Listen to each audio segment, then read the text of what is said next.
At a small, unassuming convenience store, a single mother toils through the desolate night shift, her sole purpose, to provide for her ailing daughter. But when a blind stranger, disoriented and vulnerable, stumbles into her world, she chooses empathy over policy. She helps him, and in that moment of selfless defiance she's fired on the spot. Just a few hours later, as the clock ticks past 3 a.m., a convoy of military vehicles encircles her humble building. A general himself appears at her door. What she doesn't realize is the man she aided was no mere lost soul. He was someone far more significant. And today he's returned to unlock a door that will transform her life forever. Before we unveil this compelling narrative, tell us, where are you watching from? We cherish hearing your perspectives. 11 p.m. Beckridge, Pennsylvania. An old steel town, long withered by economic downturns, relentless storms, and the relentless march of time. Inside the Quick Mart, the fluorescent lights hummed a harsh, sterile tune, like drowsy, malevolent hornets. Lena Martinez, 34, hunched over the counter, her eyes heavy with fatigue, her back a constant ache. Her hands, raw and chapped from the biting cold and ceaseless labor, meticulously arranged a battered display of generic cough drops. This was her third consecutive night on the graveyard shift, in the same forgotten corner of a town nobody remembered. Outside, the wind howled with a predatory chill, and rain lashed against the windows in an erratic, percussive rhythm. February in Beckridge was unforgiving, wet, bitter, and unapologetic. Behind her, the old wall clock relentlessly ticked its judgment. 11:02 p.m. 2 more hours until she could retreat to the drafty attic she and her daughter called home, an afterthought of a room above a friend's garage rented week to week. Rosie, 8 years old, slept there tonight, huddled near a space heater that coughed more than it warmed. Lena's stomach rumbled, but she pushed the hunger aside. They'd split a single can of soup earlier, what little remained after Rosie's fever medication. You can't eat worry, Lena often mused, but it certainly fills you up. The chime above the front door jingled, thin and sharp. Lena instinctively looked up. A man entered, his movements slow and deliberate. Not elderly but aged, enveloped in a threadbare army coat that swallowed his narrow frame. He wore dark sunglasses despite the late hour, and a long black scarf partially obscured his face. In his left hand, a white mobility cane gently tapped against the tiled floor, searching.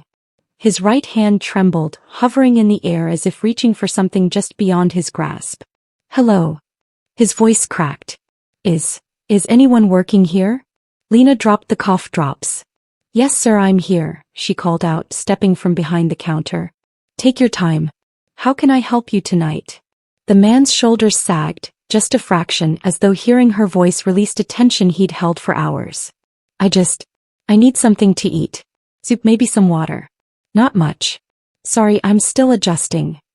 He gestured vaguely toward his eyes, then reflexively looked away. "No need to apologize," Lena said, her voice soft but steady. "I've got you." She moved toward him. "I'm Lena." He offered a hand slightly too far to the left. She gently guided his hand to hers. His palm was cold, dry, and calloused. "Dean," he replied. "Dean Harper." Lena nodded even though he couldn't see her. "Let's get you set up, Dean. Do you like chicken noodle?" "That would be perfect," he murmured. She moved slowly through the aisles, narrating each item. "Soup, bottled water, day-old bread, we keep on discount here. Here's a clean towel still in the plastic wrap, we got a shipment last week." Dean followed close, his cane tapping carefully. "I used to fix gas lines," he began. "Thought I'd retire in 5 years. Then there was a rupture. Next thing I knew, blash. Smoke. Pressure. Blindness." Lena's chest tightened. "I'm sorry," she whispered. "My cousin worked rigs in West Virginia. Similar thing. He made it out. His buddy didn't." "Sometimes," Dean said, "I think I made it out, but I didn't really make it." By the time they reached the counter, Dean's hands shook visibly. He pulled a folded stack of bills from his coat, worn thin at the creases. Ones, fives, maybe a few tens, all mixed. "I can't tell them apart yet," he said, his voice tinged with embarrassment. Lena took the cash gently. "No worries, I'll count it for you." That's when the back door slammed open. "What the hell is this?" Colin Matthews, her manager, stormed out, his cheeks flushed, whether from the cold or whatever video game he'd been immersed in. His eyes darted between Lena and the stranger. I was helping this customer, Lena started. I can see that. Colin barked. And the register's been empty for 6 damn minutes. 6. You know the policy. Dean tried to interject. She was helping me. I asked her. Not your concern. Colin cut him off. You're not her boss. He turned back to Lena, his eyes narrowing. You think this is a shelter? A soup kitchen? This is a business, Lena, not your charity project. I've warned you before. I'm done. You're firing me? Colin folded his arms. You want to help strangers? Do it on your own time. Clock out. You're done here. Lena stood frozen for a moment. She looked at Dean, whose mouth was slightly agape behind the scarf, his expression unreadable. Then she slowly nodded, turned back to the till and counted out the correct change from Dean's bills. She handed him the bag, then took a napkin and scribbled her number on it. If you ever need help again, just call. I'll do what I can. Dean's hand found hers again. His grip was firmer this time. I'm sorry, he said again, as if he were the one who'd done something wrong. Lena smiled, but it didn't reach her eyes. It's okay. Something better always comes, eventually. As she grabbed her old jacket and canvas bag from beneath the counter, she didn't cry. But something inside her, something small and hopeful, began to crack. She stepped into the night, rain hitting her face like needles. The camera lingered for a beat on the help wanted sign, already taped beside the door. Rain clung to Lena's jacket like regret, cold, persistent and impossible to shake off. She didn't rush. There was no reason to. She wasn't racing toward warmth or comfort, just a dim attic room with peeling paint, thin walls and a borrowed mattress on the floor. With every step, her canvas bag thumped lightly against her side, carrying the weight of one crumpled uniform, half a sandwich she hadn't eaten, and the bitter residue of a long, humiliating shift. The flickering sign of the Quick Mart buzzed in the darkness. She didn't look back. Halfway across the cracked parking lot, a voice broke through the silence behind her. Wait. She turned, her shoulders stiff. Dean Harper stood a few paces away beneath the overhang, his coat sagging under the rain. The scarf around his neck had loosened, revealing a face not just blind, but exhausted, drawn, and quietly desperate. I'm sorry, he said, his cane tapping uncertainly at the wet concrete. You shouldn't have lost your job because of me. Lena didn't respond immediately. The rain whispered between them. Then she offered the smallest of half-smiles, wry, bitter, and tired. You didn't fire me, Dean. A broken system did. You just reminded me why it's broken. Dean stood there, gripping the handle of his cane with both hands, like it was the only thing anchoring him to the earth. I shouldn't have come in alone. Thought I was ready. I needed to try, but I still messed things up. You didn't mess up anything, Lena said flatly. You're trying to live. That's not a crime. They stood beneath a sagging metal awning behind the store, rain dripping through a hole above them, landing in rhythmic plunks onto a nearby trash bin. Lena shoved her hands into her pockets and leaned back against the brick wall. I lost everything 3 months ago. A storm knocked out our apartment building. Rosie and I got out with what we could carry and 2 bags. That's it. Since then we've been climbing, but the ladder keeps breaking. Dean listened quietly, his face turned toward her, his expression unreadable. She didn't know what made her say it. Maybe it was the rain or the humiliation still burning in her chest, or just the fact that for once someone wasn't interrupting her. My daughter's got a cough that won't quit. I've got half a bottle of over-the-counter stuff and $6 left after tonight. So yeah, she exhaled slowly, I helped you because I knew what it's like to be the one no one wants to help. Dean reached into his pocket. I don't have much, he said carefully, but this is my number. If you ever need something, anything, I'd like to try. He held out a small damp piece of paper. The writing was shaky, the ink slightly smudged. Lena took it, folding it without looking. She didn't have the heart to tell him she wasn't sure what she'd even do with a phone number that might not be reachable tomorrow, depending on whether her prepaid ran out. Thanks, she said simply. But I think we're both the kind of people that others expect to just figure it out. Dean offered a hollow chuckle. Guess that makes us dangerous. The rain thickened. Lena checked her watch. 11:51 p.m. She needed to get home. Rosie might wake up and worry. Take care of yourself, Dean. She turned, walking away before the conversation could sag under the weight of what neither of them had said. Behind her, she heard the slow tap of Dean's cane fading in the opposite direction. By the time she climbed the narrow stairs to the attic, Lena's coat was soaked through. Inside, the space smelled faintly of mildew and lavender fabric softener. Her friend had tried to make it less miserable. Rosie lay curled under a threadbare blanket, her cheeks flushed and damp with sweat. Lena dropped to her knees beside the mattress. The little girl stirred and whimpered, then turned her face into her mother's arm. Her breath came in short puffs. Fever again. Lena pressed the back of her hand to Rosie's forehead. Still warm, still worrying. She pulled the blanket up to her daughter's chin, whispering promises she wasn't sure she could keep. The panic didn't rise all at once. It crept in quietly as she stared at the ceiling. Rent was due in 2 days. She'd just lost her only income and Rosie was getting sicker. Her fingers clenched the blanket. Maybe she could call Dean tomorrow, see if he knew any local clinics. Her phone buzzed sharply, startling her. It lit up beside the sleeping bag near the wall. She grabbed it, heart racing. Was it her friend downstairs? A spam text. But the screen read, "Call, Lobby Beckridge Property Manager." She hesitated before answering. "Hello." A nervous voice crackled on the other end. "Miss Martinez? Sorry to call so late. There are some people here from the military. They're asking to speak with you immediately." Lena sat up, every nerve in her body turning to ice. "The military?" she repeated. "Yes, ma'am. There's a general down here with stars on his shoulders. Said, this can't wait until morning." She stared at the phone for a second too long. Her reflection in the black screen looked ghost-like. Outside, through the attic's cracked window, headlights cut across the alley. At least 3 vehicles had pulled into the parking lot. Lena stood slowly, blood pounding in her ears. She didn't know what was happening, but someone somewhere had been watching. Lena's hands trembled as she twisted the old doorknob. The attic hallway behind her smelled faintly of dust and wet socks, but what lay on the other side of that door felt more foreign than anything she had faced in months of hardship. She had no idea what to expect. When the door creaked open, she froze. 4 people stood there, 4 uniformed military officers in full dress attire, as still and serious as if they were standing in the Pentagon, not outside a worn-out attic in Beckridge, Pennsylvania. The man in front, tall, broad-shouldered, silver-haired, his chest decorated with medals, stepped forward.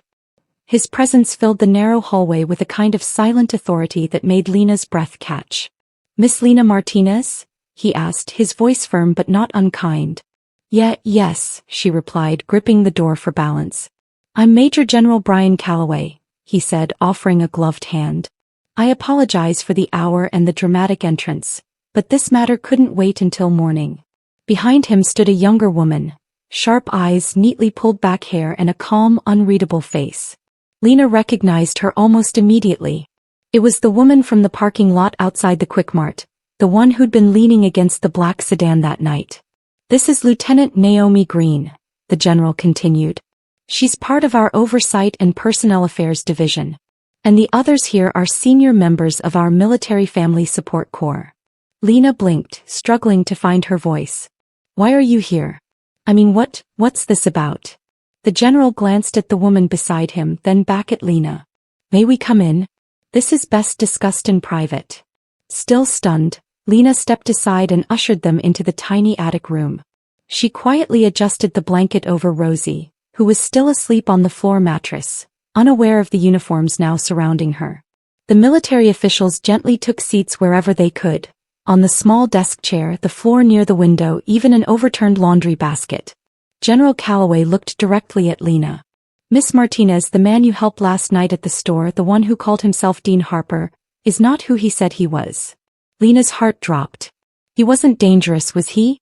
"No," Naomi said quickly, her voice even. "Not at all. Quite the opposite." General Calloway leaned forward. "Dean Harper is, in fact, Lieutenant Colonel Dean Harper, one of the most decorated special operations officers in recent military history. His missions are classified, but I can tell you he's saved dozens of lives, American and foreign, across multiple deployments." Lena stared at them, the words not quite computing. 3 months ago, Naomi continued, he was involved in a covert rescue operation overseas. The building he entered exploded. Shrapnel caused damage to both retinas. His prognosis is temporary blindness, but he's set to undergo corrective surgery in 2 weeks. He's been recovering at our rehabilitation facility since then. He wasn't supposed to be out last night, Calloway added. He left without clearance. Apparently he wanted to test himself to see if he could navigate the world alone. It wasn't protocol, but we allowed it discreetly. We had eyes on him the entire time. We just didn't expect what we saw. Lena looked down, stunned. You were watching me? The general nodded. We reviewed the Quickmart security footage. Every moment. Every word. We watched as you treated him with dignity. No pity. No hesitation. Just basic human decency. Even when it cost you your job. Naomi leaned in slightly. You saw someone struggling. You chose to help even knowing it could backfire. That's not as common as you think. Lena rubbed her forehead. I didn't think it was special.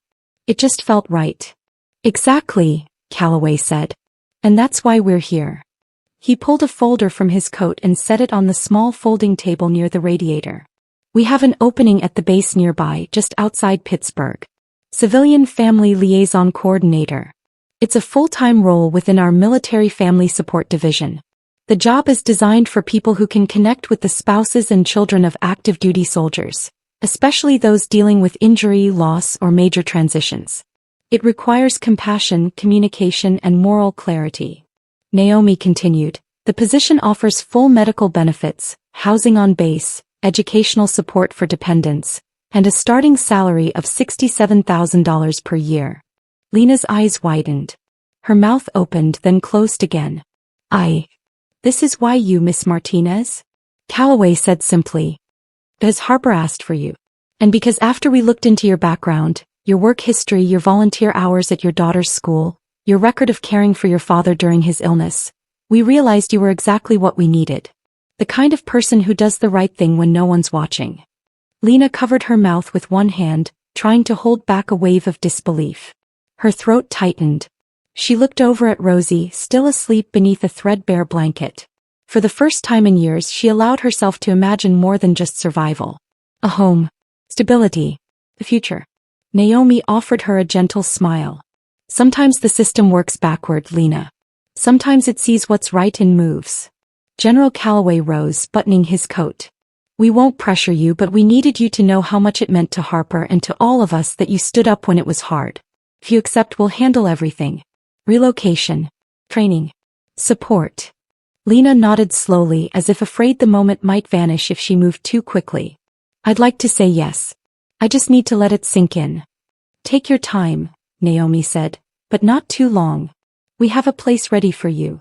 As the officers quietly left the attic, Lena followed them to the top of the stairs.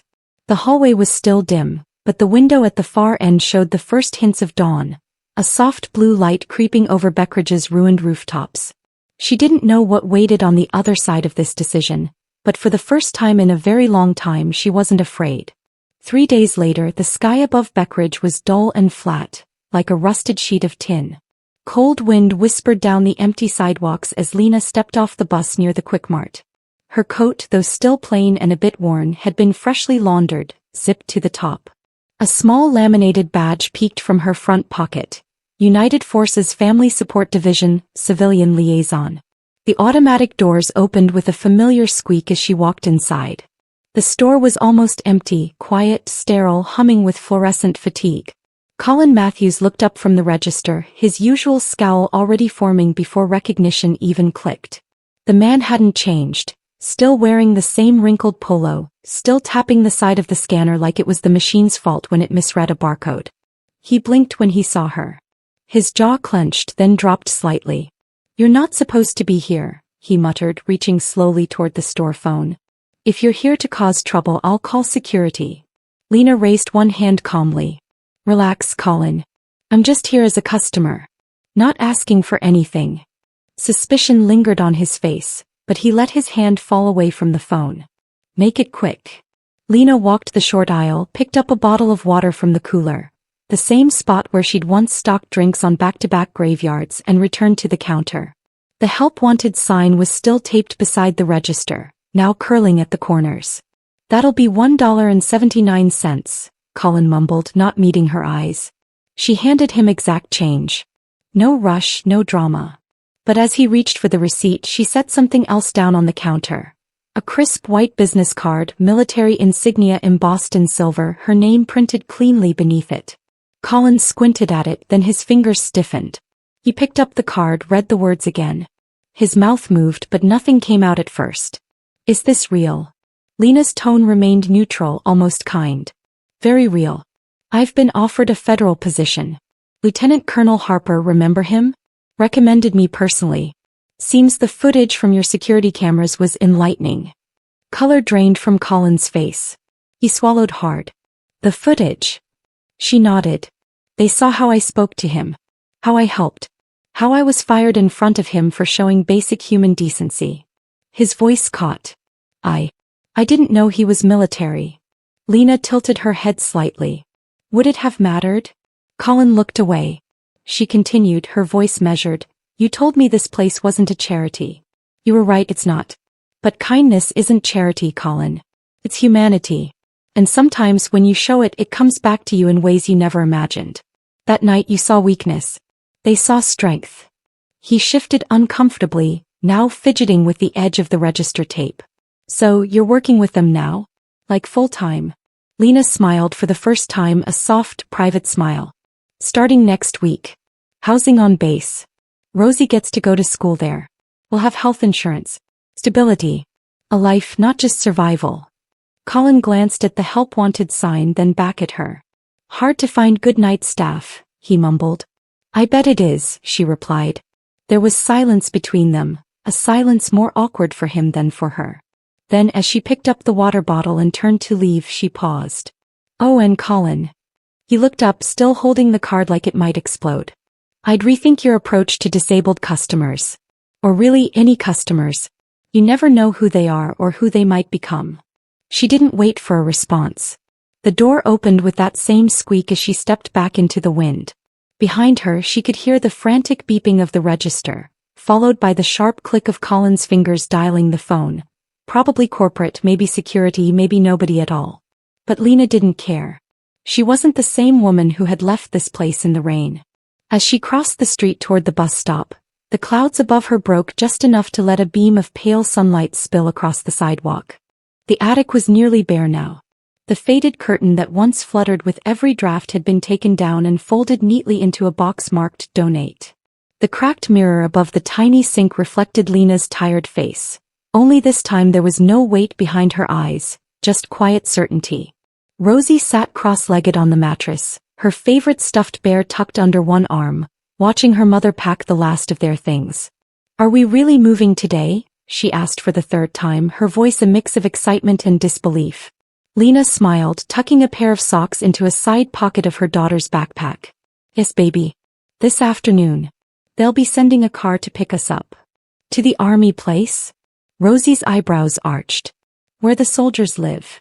Where some of them live, yes. Lena sat down beside her, brushing a stray curl from Rosie's forehead. We'll have a house on base. Your school will be right there too, with kids whose parents work with the military just like I will now. Rosie looked thoughtful. Will there be other girls like me? Lena paused, then nodded. Absolutely. Girls and boys who know what it means to move a lot, to wait for their parents to come home, to start over. You'll make friends, Rosie. Good ones. There was a long silence as the child considered this new reality. Then she whispered, and the man you helped, the one with the scarf, he's really a hero? Lena looked down at the floorboards, worn from years of other tenants coming and going. Yes, she said quietly. His name is Lieutenant Colonel Dean Harper. He's been through more than most people can imagine. But he's still standing just like us. Rosie tilted her head. Will I get to meet him? You will, Lena said. Tomorrow, in fact. He wants to say thank you.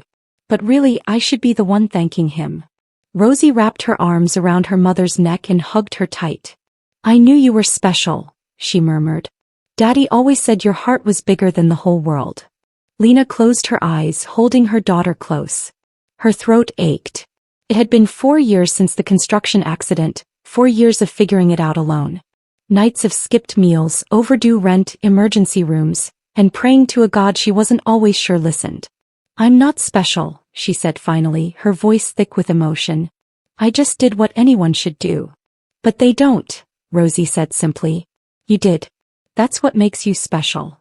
Outside, a low rumble echoed through the alley, an SUV pulling into the driveway below.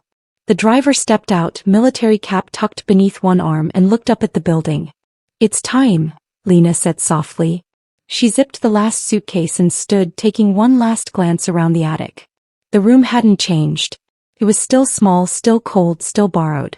But something in her had shifted. She no longer saw it as a prison, just a place she had passed through. As they stepped outside, the air felt different, lighter, crisper. The sky above Beckridge had opened up to a soft blue, streaked with early morning sunlight. The kind of sky that didn't promise perfection, but hinted just maybe at something better ahead. Rosie squeezed her mother's hand as they walked toward the waiting car. Do you think the new place will have curtains? She asked innocently. Lena laughed. Probably. But if not, we'll find some. Maybe even ones with flowers. The SUV door closed with a quiet click as the vehicle pulled away from the curb. Lena didn't look back because this time she wasn't leaving something behind. She was stepping into something she had always deserved. Join us to share meaningful stories by hitting the like and subscribe buttons. Don't forget to turn on the notification bell to start your day with profound lessons and heartfelt empathy.